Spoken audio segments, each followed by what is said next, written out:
A verdict in the Alec Murdaugh double murder trial in South Carolina. As soon as that verdict is read in open court, we will bring you the breaking news. We've been covering that trial and watching it over the last 5 weeks as the scion of legal families in South Carolina is tried for killing both his wife and his younger son in a brutal murder that led to his son's brains literally being blown out of his head. Jury has only been out for several hours, but yet they have a verdict. And as soon as it's read in the courtroom, you will find out as soon as we find out. In other news, Wes Moore, the governor of Maryland, has everybody buzzing around about whether he might be a potential presidential candidate, not in 24, but definitely in 2028. He was recently at an event with President Biden, and there were more people standing in line to take a selfie with Wes Moore, Governor Wes Moore, than were standing in line for Joe Biden. And Attorney General Merrick Garland's testimony before the Senate Judiciary Committee on Wednesday grew heated when Republican lawmakers grilled him on the prosecution of protesters on both sides of the abortion fight.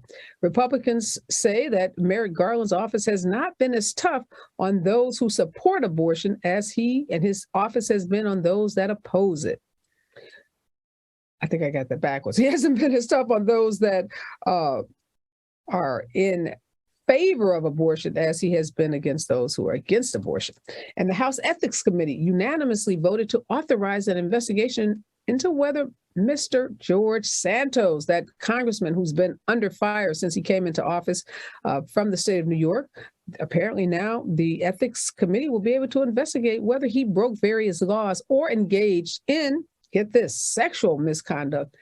And Kaylin Perez, the first Latina to be crowned Miss Coppin State University in Baltimore, has faced backlash. She went viral on a TikTok video, and now all of a sudden, African Americans at various HBCUs around the country say that she should not be Miss Coppin State. They said that that's a space that should be held for Black women only. And the Vision Cathedral of Atlanta is a safe place for LGBTQ congregants, helping its community members feel less alone when family members may not accept their identities.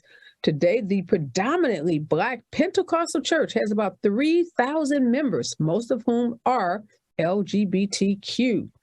Millions of Americans will get less money in food stamps this month as a federal pandemic food benefit, which gave more money to SNAP recipients, ended just yesterday.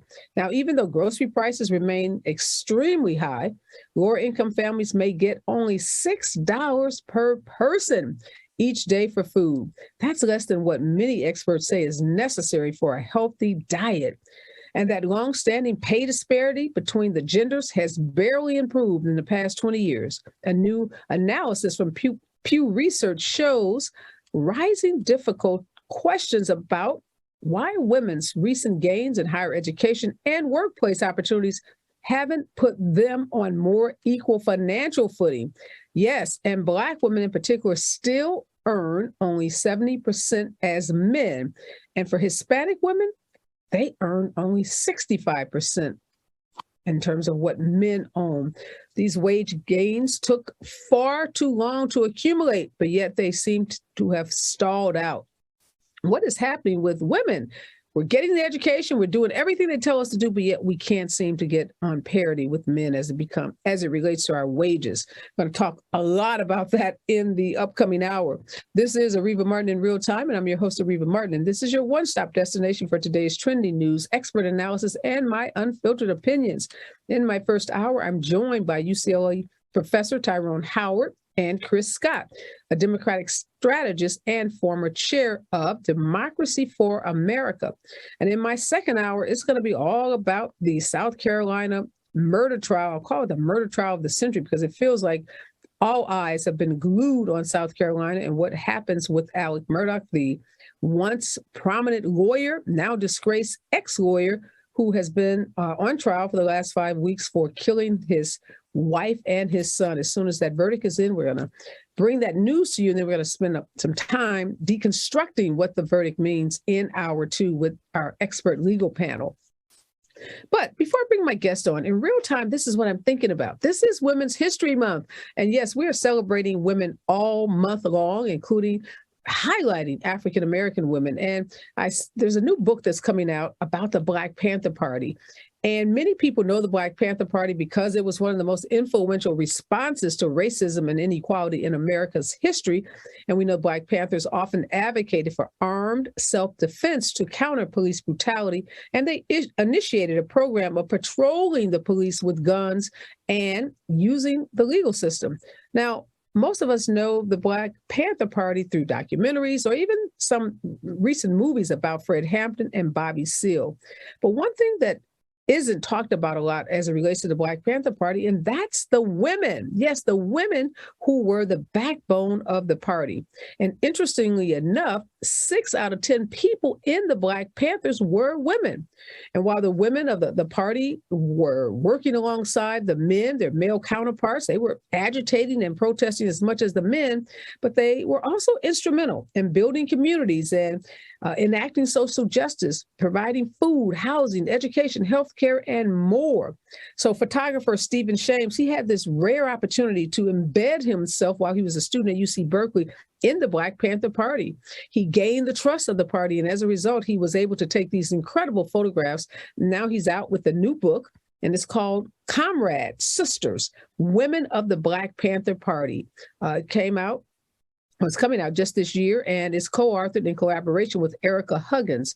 This is a book everyone should pick up because it really gives you a comprehensive look at the incredible women, not just the men, but the women who were so influential in the Black Panther Party. And since this is Women's History Month, this is the month to educate yourself about amazing women who have done incredible things throughout our history.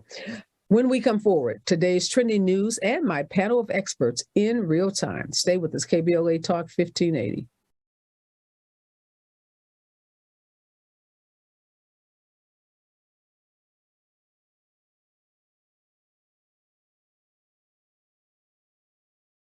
The U.S. premiere of the official Bob Marley One Love Experience has arrived in Los Angeles. Open now through April 23rd at Ovation Hollywood on the corner of Hollywood and Highland. The 15,000 square foot immersive experience opens up the world of Bob Marley like never before and features the entire Rock and Roll Hall of Fame Bob Marley archive. A One Love force that takes fans on a trip to Jamaica in a multi-sensory environment, a silent disco that lets fans groove out to a curated playlist, previously unseen photos, and rare memorabilia, exclusive art from Mr. Brainwash, The Postman, Camo Works, and Idiot Box, and can't miss photo ops. Don't miss the opportunity to celebrate one of the world's most beloved and unifying musical figures. Tickets start at $20 plus fees and are available at BobMarleyEXP.com. That's BobMarleyEXP.com. Get your tickets today. Our Weekly Los Angeles is the largest audited Black newspaper in the state of California with a distribution of over 50,000 copies weekly. Pick up a copy every Thursday to get the latest news on African American communities of LA. You can also keep up with what's going on in Los Angeles and surrounding cities by going to www.ourweekly.com. The Our Weekly website is updated daily with the current news about us and for us. For your advertising needs, Our Weekly offers economical advertising packages to fit your budget. Feel free to call Our Weekly Los Angeles at 323-905-1300 or visit the website at www.ourweekly.com. Our Weekly Los Angeles, reporting news that matters to you. The IRS is the most powerful collection agency on earth. And if you owe back taxes, the news isn't good. The IRS is raising the interest rate it charges on unpaid taxes, and further rate hikes are expected. Most people don't know it, but the IRS adds interest charges on your tax debt daily. So if you owe the IRS today, you will owe even more tomorrow. And it doesn't stop until you get right with the IRS. The good news is getting right can start with one phone call to Optima Tax Relief, America's #1 tax relief firm. Optima's tax professionals specialize in the Fresh Start Initiative, a powerful IRS program that can save you thousands if you qualify. In fact, the experts at Optima Tax have resolved over $1 billion in tax debt for their clients. Call now for a free consultation. Call 800-919-9077. 800-919-9077. 800-919-9077. Optima tax relief. Some restrictions apply. For complete details, please.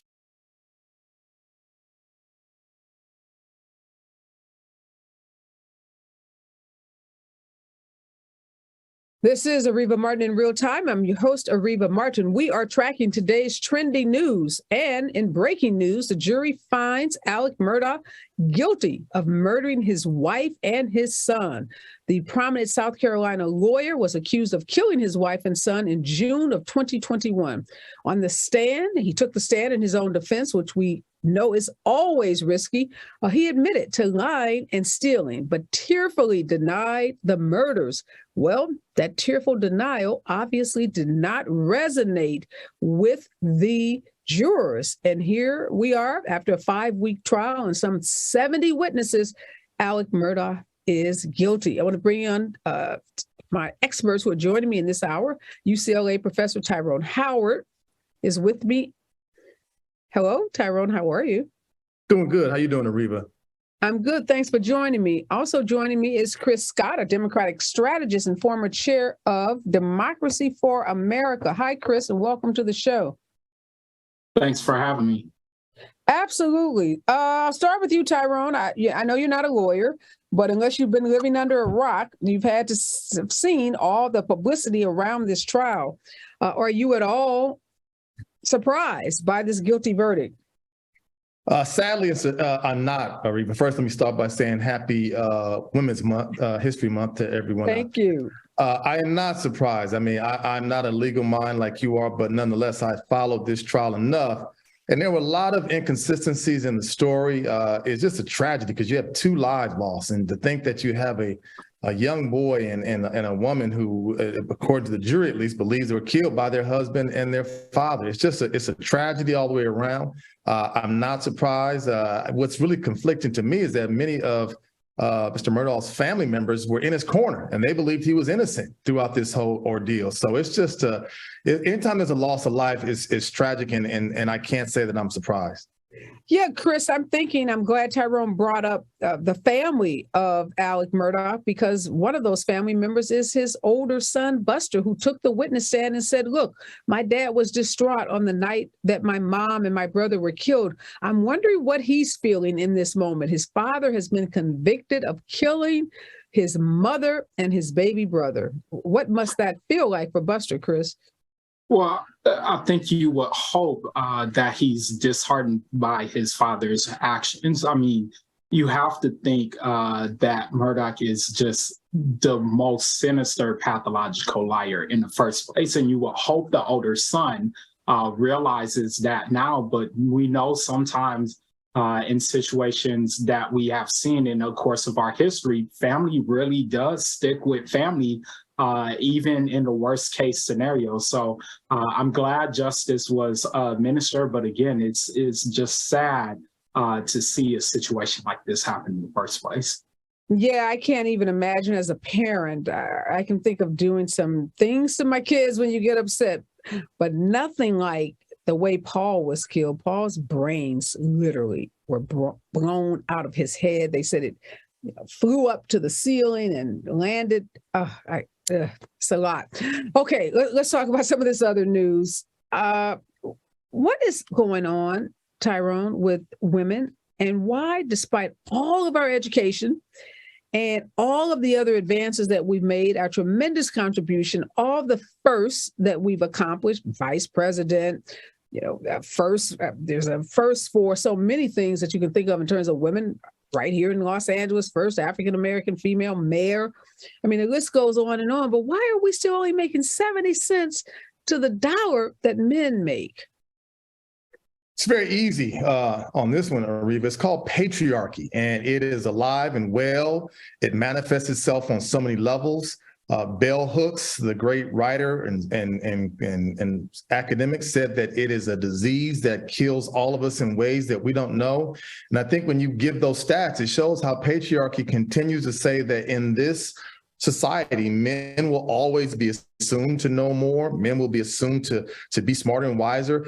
despite the fact that they don't have to work as hard. I maintain that the hardest working people in this society have always been Black women, and yet they are oftentimes receiving 3/4 of a dollar compared to men. And then when you look at it with Black women and brown women, you get the evil sort of twins coming together of patriarchy and white supremacy that really do a number on women in our society. So I think we cannot sort of fall prey to this line that says, well, we've made progress, or we're seeing some upticks, or it's better today than it was 10 years ago.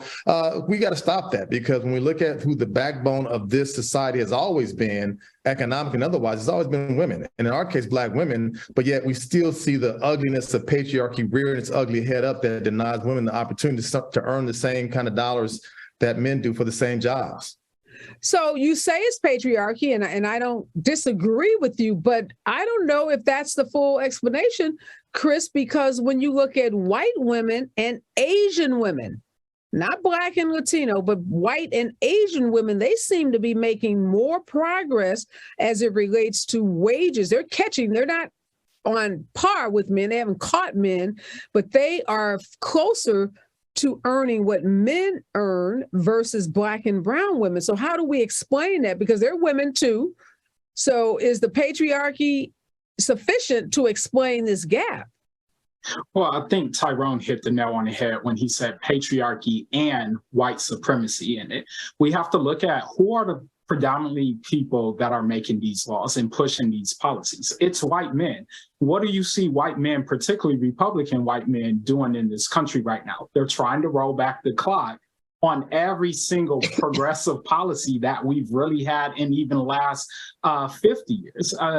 This is a country that still penalizes women for when they have kids, but we want women to have kids to continue our families.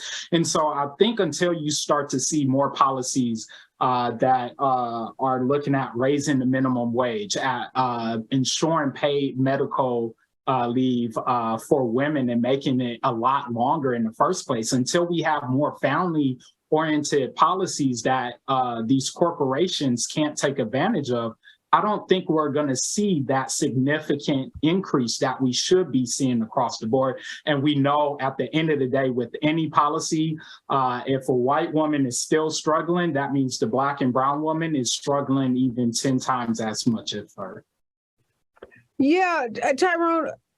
So we got patriarchy, we have systemic racism, we have white supremacy, but Asian women, they're minorities in this country too, right? So how are they slipping through the cracks and getting closer to parity with men? I'm still scratching my head on that one. So I think if you really want to get to the brass tacks on this, Areva, it comes down to the ways in which, when we look at white supremacy, the very sort of foundation upon which white supremacy is founded is anti-Black racism.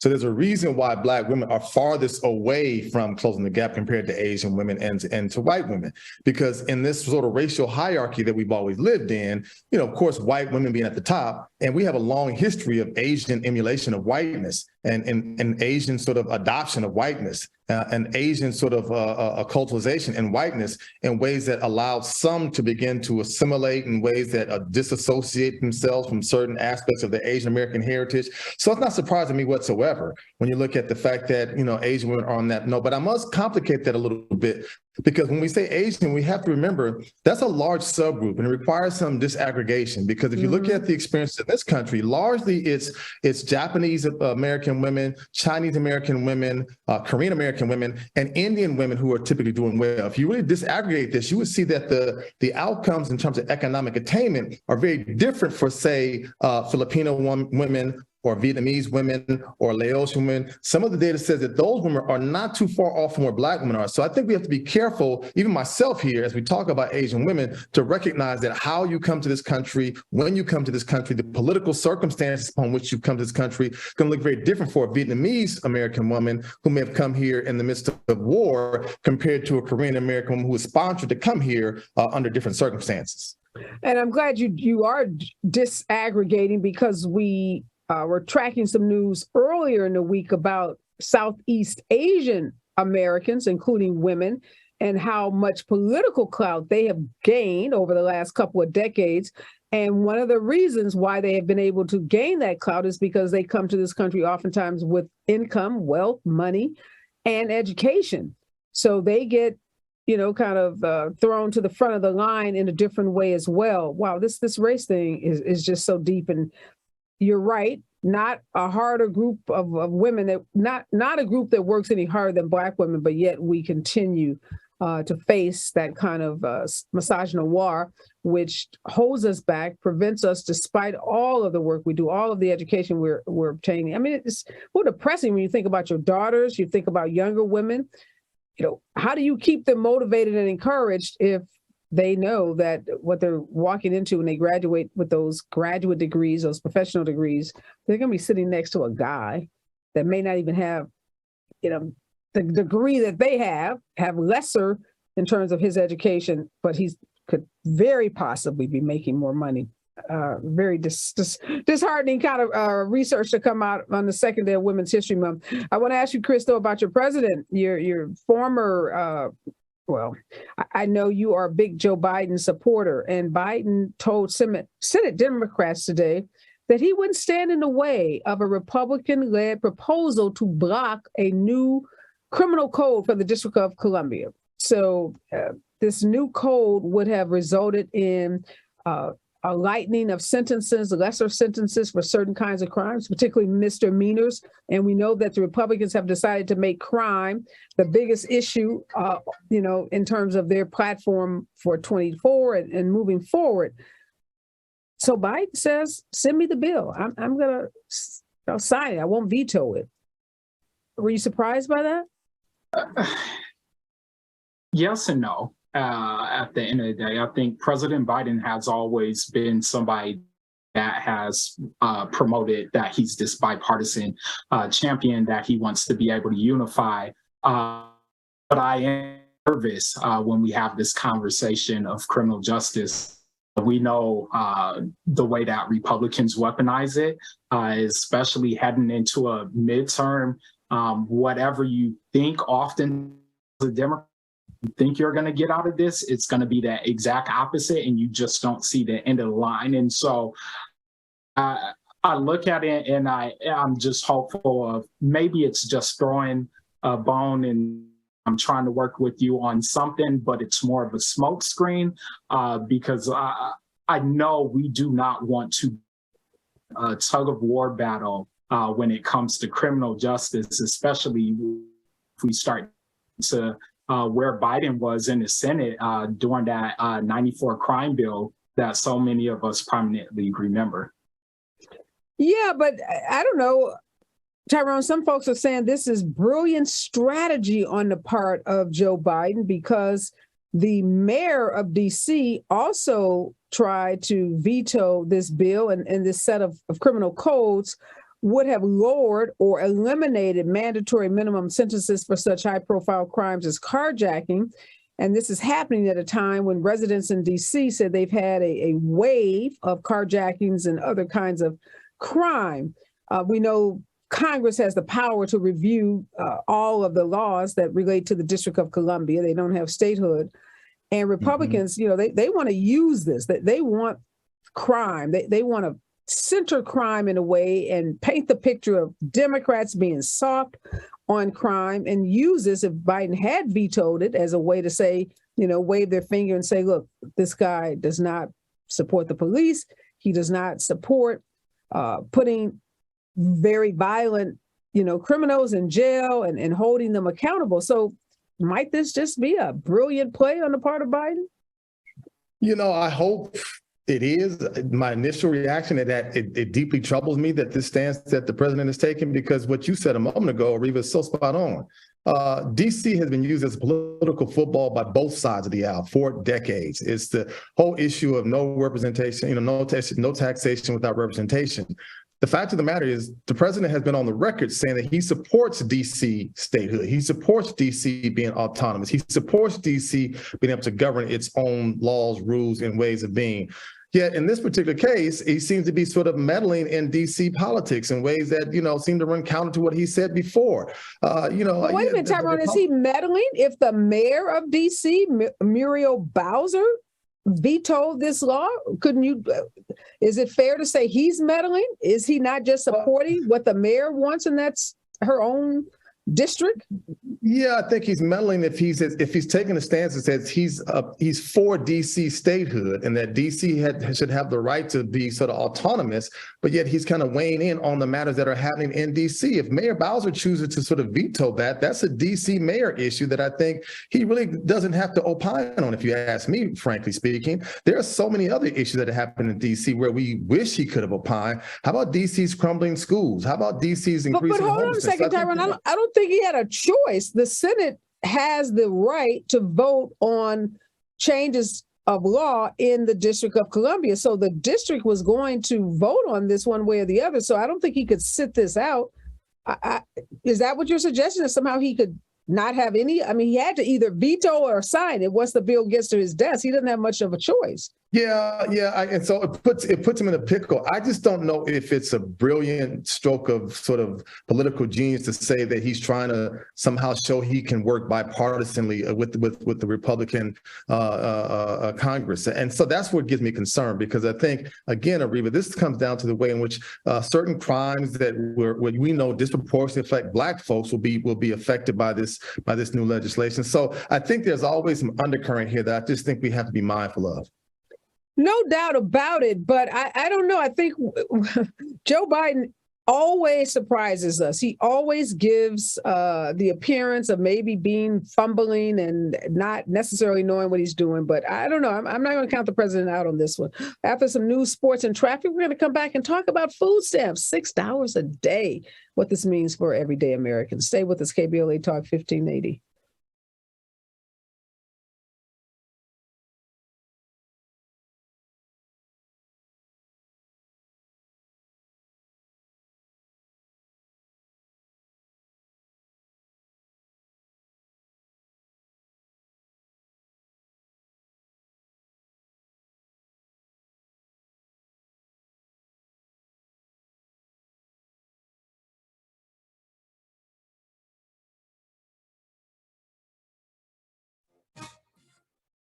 I'm Julius White. Here's the latest from the Black Information Network. California is joining the federal government in extending the tax deadline to October 16th. Because of disaster declarations from the storms the first 2 months of the year, federal and state taxes will now be due in October instead of April. This includes business taxes and estimated tax payments. Well, millions of Americans are about to hit the food banks because of a cut in SNAP benefits. Over 40 million Americans participate in the Supplemental Nutrition Assistance Program known as SNAP, which helps struggling families buy groceries. The benefits were increased during the COVID pandemic, but the extra benefits come to an end today. Families that rely on SNAP benefits could see their payments cut by $95 per month. I'm Julius White on your home for 24/7 News, the Black Information Network, and BINnews.com. Industry 60 eastbound right at 7th Avenue. Disabled vehicle in the lanes. You're going to be hitting nose brakes coming away from Crossroads Parkway. In Fullerton, 57 southbound and Nutwood Avenue, that crash has cleared over to the right shoulder. In Orange, 55 northbound right at Knoll Ranch Road. Disabled vehicle in the center divider area. And in El Monte on the 10 eastbound after Valley Boulevard, trying to clear a stall from the center lane there. Progressive Commercial Insurance flexes to fit your business needs, from quick repairs to adjustable coverages and even payment options. Progressive Commercial makes it easy to get what you need. Quote today in as little as 6 minutes at progressivecommercial.com. This is the KBLA Sports Minute with Ray Richardson.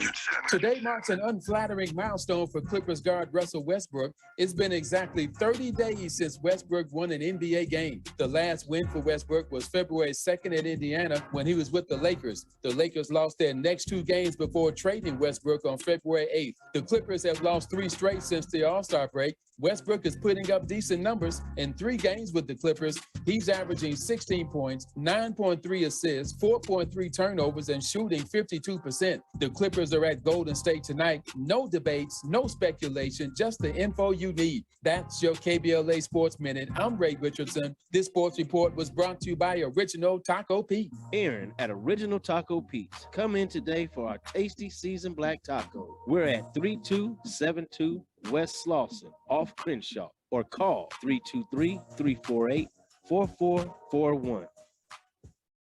Hi, I'm civil rights attorney Areva Martin, host of Areva Martin in Real Time, weekdays 4 to 6 p.m. right here on KBLA Talk 1580. Be sure to tune in weekdays at 4:35 p.m. starting Tuesday, March 7th for your daily download on the federal bribery trial of LA City Council member Mark Ridley Thomas. The case is sure to have many twists and turns, and our program will be the show of record in the case of United States versus Mark Ridley Thomas. We have our own seasoned justice correspondent who will be checking in with us to keep you up to speed on the daily details of this high-profile legal case. Be sure to tune in to Areva Martin in Real Time, weekdays at 4:35 p.m. starting Tuesday, March 7th for United States versus Mark Ridley Thomas, only on KBLA Talk 1580.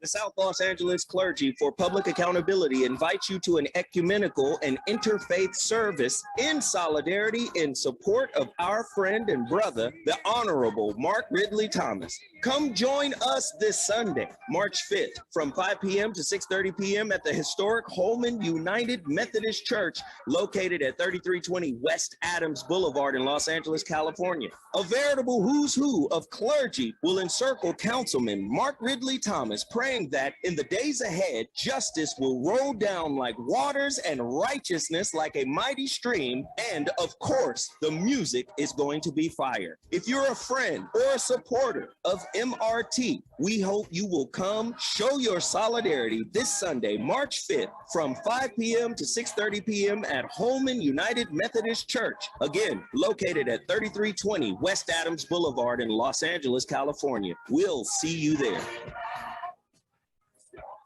California is a great place to live and work, but those aren't easy things to do for students also going to college. That's why the state created the Californians for All College Corps, a way for students to build skills and help others while earning up to $10,000 for school. Commit to serve your community and we'll help you pay for college. Spots will fill up fast, so learn more and apply today at www.cacollegecorps.com. That's www.cacollegecorps.com. California is a great place to live and work, but those aren't easy things to do for students also going to college. That's why the state created the Californians for All College Corps, a way for students to build skills and help others while earning up to $10,000 for school. Commit to serve your community and we'll help you pay for college. Spots will fill up fast, so learn more and apply today at www.cacollegecorps.com. That's www.cacollegecorps.com.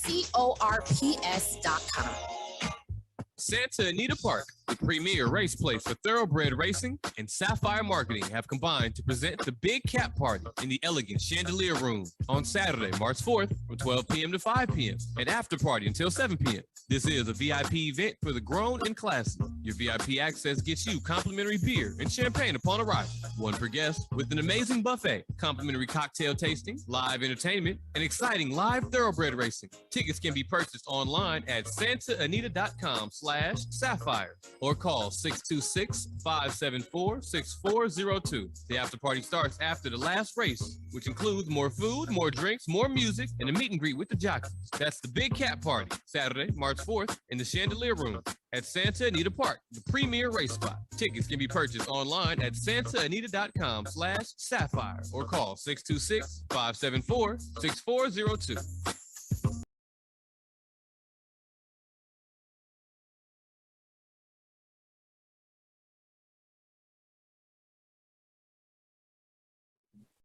We are tracking trending news today. A couple of big stories we've been following. One is the Alex Murdaugh trial. That's the formerly prominent lawyer in South Carolina that was on trial for double murder, accused of murdering his wife and his younger son after just several hours of jury deliberations. he has been found guilty of killing his wife and guilty of killing his son. In my second hour today, I'm going to be joined by a South Carolina reporter who was in the courtroom during the trial and during the reading of the verdict. He's going to give us an inside look of what it was like over the last 5 weeks as this once very, very prominent lawyer from a family of prominent lawyers faced the trial of his life. And now we know he's probably likely to spend the rest of his life behind bars because double murder, you're going to get life in prison, no doubt about that. And given that he's already 50 years old or 50 plus, he will not likely ever see the light of day again. We're also tracking a story involving Brian Flores. You'll remember him. He filed a racial discrimination lawsuit against the NFL and multiple teams. A judge today said that the lawsuit, the discrimination lawsuit against the NFL and 3 teams, the Denver Broncos, the New York Giants, and the Houston Texans, can proceed in court instead of being forced to be resolved through the arbitration process. And that's what Flores' team, his legal team, was hoping for. In that lawsuit, Brian Flores alleges that Dolphins owner Stephen Ross offered to pay him to purposely lose games in order to secure a higher pick in the NFL draft, and that he was encouraged to violate league tampering rules. Flores says when he refused, Ross then led a campaign to treat him with disdain and held him out as someone who was non-compliant and difficult to work with. That's shorthand for he retaliated against him. And we often see in discrimination lawsuits, these kinds of allegations go hand in hand, discrimination and retaliation. I'm back with UCLA professor Tyrone Howard and Democratic strategist Chris Scott. I have to imagine that both of you are on some level football fans, probably bigger fans than me. So, Chris, are you happy? Is this good news for Black coaches that this discrimination lawsuit gets to move forward? Because what we know is because it's going to be in court, that's airing the dirty laundry of the NFL unless they reach some kind of out-of-court settlement pretty quickly. Yeah, this makes me extremely happy. We know, unfortunately, the NFL is still the club, especially to the ownership. Disproportionately, Black coaches do not get a fair shake. They're so much quicker to be fired, even when more stellar records are white counterparts. I'm hoping this brings more light to how the NFL operates on a day-to-day basis, and we see a reduction in that discrimination and more equity when it comes to Black coaches and Black ownership in general. No, absolutely. I think this is good news for me as a civil rights lawyer. I always want to see these cases tried before a jury rather than going through the arbitration process, because in arbitration, you have usually an ex-judge, a retired judge, serving as both fact finder and judge. So they're determining the facts and deciding the law. Whereas in a courtroom, you have the jury as the trier of fact and the judge just there to make rulings on the law. But Tyrone, there's some pretty serious allegations beyond the discrimination. Flores is saying, look, this Miami Dolphins owner, basically paid me to lose games in order to secure a higher pick in the NFL. And he encouraged him to violate league tampering rules. These are some pretty serious allegations. So beyond this discrimination lawsuit, what do you anticipate happening to this owner? Yeah, I think if there is enough evidence to show that there was tampering and tanking is what they call it, there's got to be some swift and harsh and punitive action that comes down from the NFL, because that goes to the very sort of the foundation of the league. You play to win. You don't pay people to lose. But I have to say, I'm a little bit, you know me, Areva, I'm a little bit of the skeptic on this. The NFL ownership group has been the epitome of the old boys club from the beginning. And while I admire the courage of Brian Flores, I'm glad that this perhaps is getting to see the light of the day. I'd be surprised if it went to trial. I think that the NFL owners and their attorneys are smart enough to realize that if it does go to trial, all the dirty laundry that you mentioned that to come out. And we learned when the whole case with Colin Kaepernick came to fruition that the NFL was not serious about doing right by Black men who speak out and who speak up about the ways in which some of their practices discriminate against Black men when it comes to leadership positions, of which coaching is one of them. Yeah, you're right. 99, 98, some huge percentage of all civil lawsuits end in out-of-court settlement. The number of lawsuits filed is so voluminous across the country, we wouldn't have enough courtrooms available if they all went to trial. And there's incentives for people to settle lawsuits out of court because you don't have that airing of dirty laundry that we're talking about. But I'm convinced that if that out-of-court settlement does happen, which you're probably right, there's a high probability that it will, that it's going to cost the NFL a lot of money. There's no way Brian Flores' lawyer is going to walk away from this position that he now has, which is a position of leverage, position, that he can use to get some benefits for his clients, some substantial benefits. And oftentimes, unfortunately, when there are out-of-court settlements, they're non-disclosure agreements, so there could be a settlement and we don't even know how much, but I just know from having done this for a really long time that if this does settle out of court, it's going to be because there was a lot of money paid to Brian Flores and others that may be plaintiffs in this lawsuit. So it's still good news. It's good news for Black coaches, not likely to topple the NFL. And maybe those millions or even, multi-millions of dollars that Brian and his counterpart will get is a drop in the bucket to a league that makes billions and billions of dollars. But hey, it's a start and we got to start someplace. Chris, how are folks going to live on on the cut? Let's start here. 40 million people are going to be are going to see a cut in their food stamp benefits because of the pandemic, the emergency that allowed for an increase in those SNAP benefits. What are those people going to do?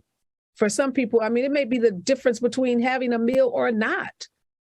You're literally talking about the difference between whether or not someone probably is able to live in an apartment still or whether or not they have to go to a shelter. I think I was reading one story where a person is going from 181 benefits a month. Although it's inhumane, and you think about it, why is this happening in this country, and why are we even having these conversations still? We should not have poverty at the rate that we have in these countries, and our lower class still should be so much better than other countries. But again, what do we prioritize in this country at this point? It's corporations over people. And when it comes to government being able to help people, we still put the onus and the penalty and the burden on our citizens to bear the brunt of the weight without correcting a system in the first place. So obviously, I hope that something can be done federally to see that we have to do something to help these people, because we know the states are going to do nothing about it, especially when we're talking about states, Mississippi, Florida, Georgia, who I believe canceled these benefits last year and didn't even take the chance to extend it like 32 other states. Yeah, I really worry about children. We know that with the child tax benefit, the tax credit benefit that some families got for that very brief period of time, we were able to move kids out of poverty, and the benefit was snatched away. And now they're trying to snatch away these food benefits. In a country as rich as this, with as many resources as we have, people should not go hungry.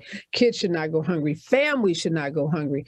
When we come forward, we're going to continue following today's trending news. And in hour two, I'm taking your calls at 1-800-920-1580. We're going to be talking about the guilty verdicts in Alec Murdaugh's double murder trial. Alec Murdaugh, formerly prominent lawyer in South Carolina, found guilty of killing his wife and his younger son. It's coming up in hour two. Stay with us, KBLA Talk 1580. You're listening to Areva Martin in real time on KBLA Talk 1580.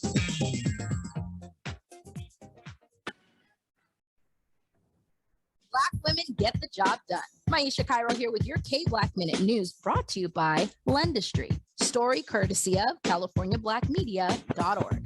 Representative Barbara Lee holds her first campaign rally at Laney College in Oakland, California, declaring, "We fight for freedom, dignity, justice, and together we win." Representative Lee said that that's why she's running for U.S. Senate. She is the highest-ranking African-American woman in the U.S. Congress and the only African-American so far in the 2024 California senatorial race. Lee, who is 76, is serving her 12th term in the U.S. Congress. I'm Aisha Kyle for KBLA 1580, and that's your K-Black Minute News. Thanks to our new sponsor, Lendistry. Lendistry is a national Black-led small business lender that is headquartered in Los Angeles. Lendistry helps small business owners access the affordable capital needed to grow. Visit Lendistry, LENDISTRY.com/KBLA today.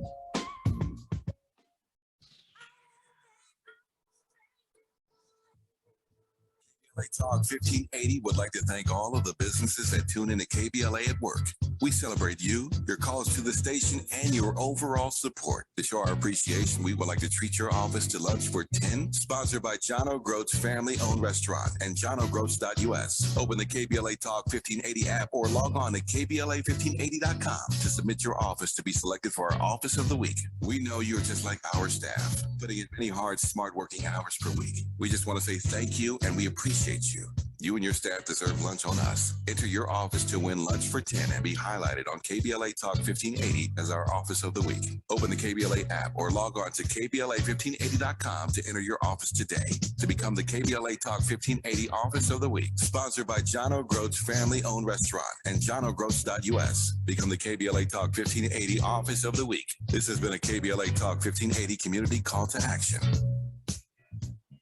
Tune in to More Than That with Gia Peppers live this Sunday at 4 p.m. on KBLA Talk 1580 or wherever you listen to podcasts. This episode of More Than That is sponsored by MasterCard, supporting future entrepreneurs with the digital tools and resources they need to thrive, because blazing a trail for tomorrow's superstars is priceless. If you feel sick, test to know if it's COVID. Treat it. Medication is key to slow the virus in your body. Beat it. Recover smoother. You may test negative sooner. California, you know you need it. Test it, treat it, you can beat it.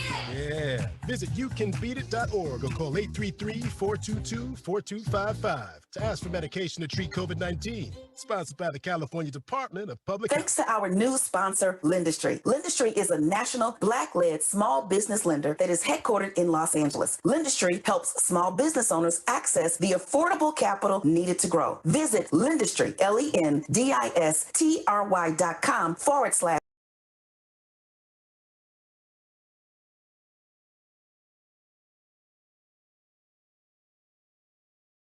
All right, I'm back with Professor Tyrone Howard and Democratic strategist Chris Scott. This story, guys, really upset me.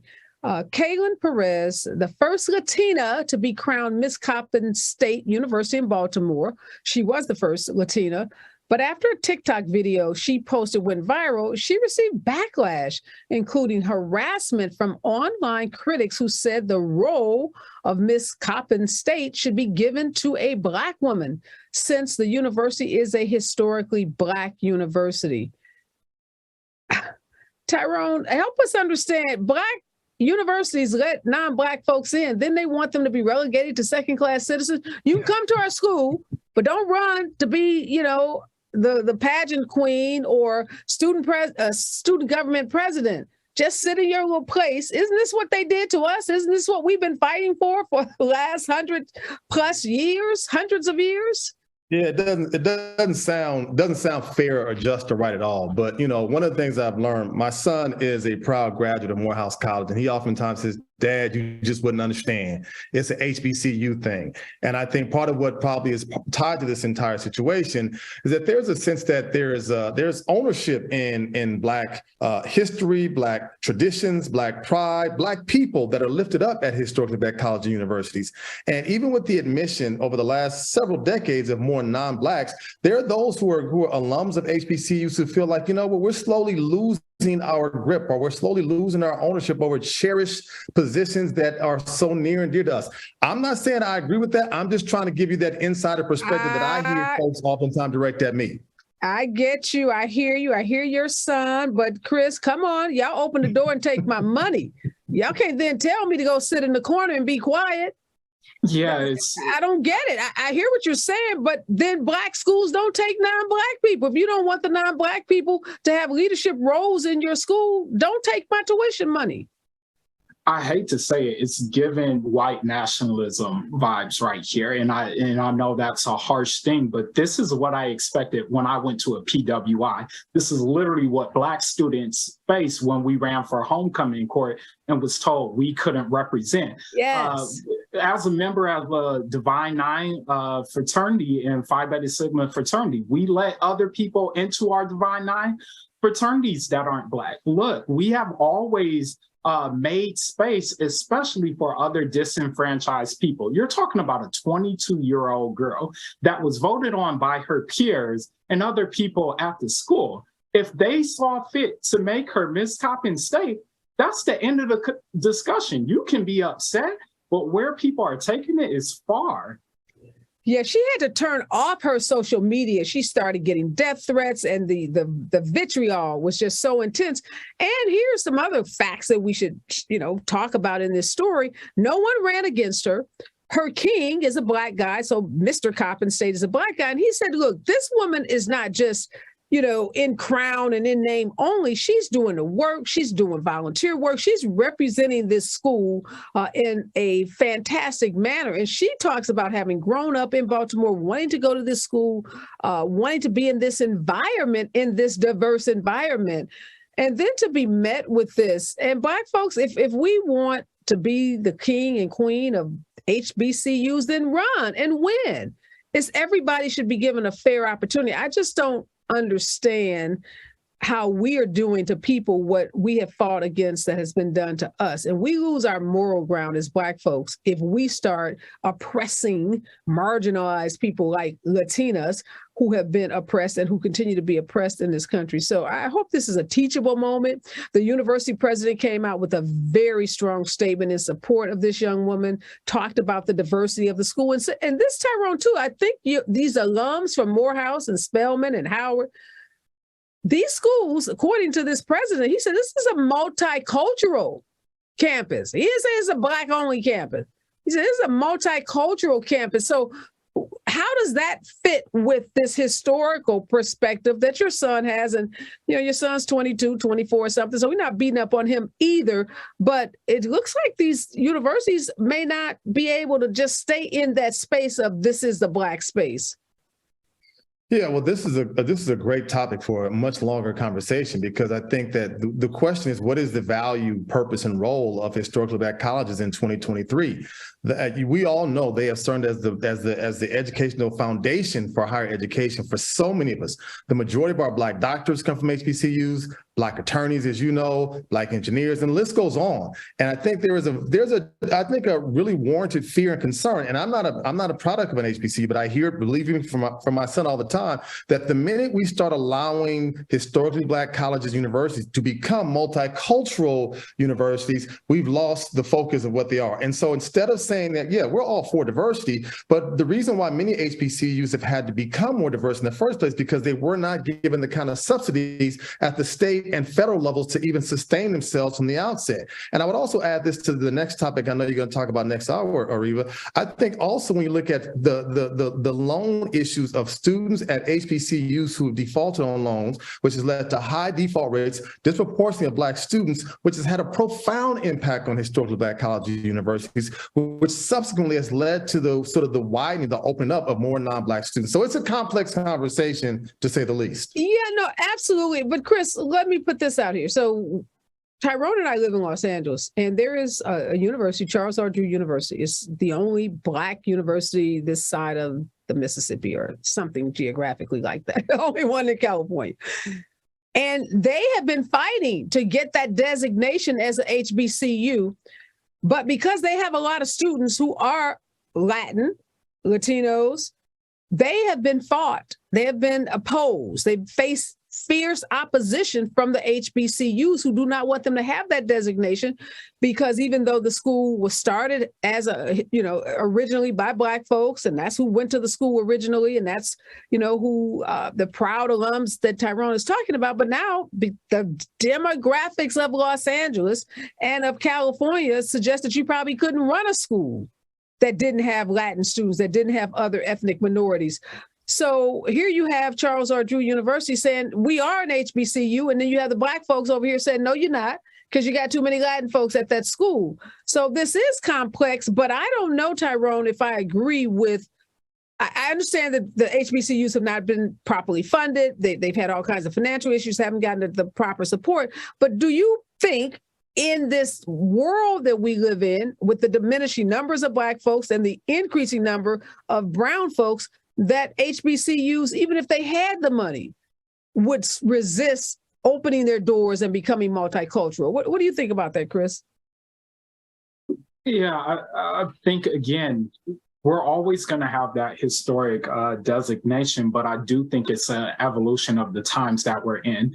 And let's not pretend, again, because of those disproportionate funding resources, it's the reason why, I even went to a PWI. They gave me a full ride scholarship. When I applied to Howard, I didn't get any money to go there, even though that was my top choice. And so, again, I think we go into this conversation of, we are looking for this perfect definition of what is Blackness and what is sacred and how do we protect it. But we also run a dangerous game of excluding a lot of people that we still look at as allies, as co-conspirators in a lot of the fights that we still have today. And so we just got to be really careful with that.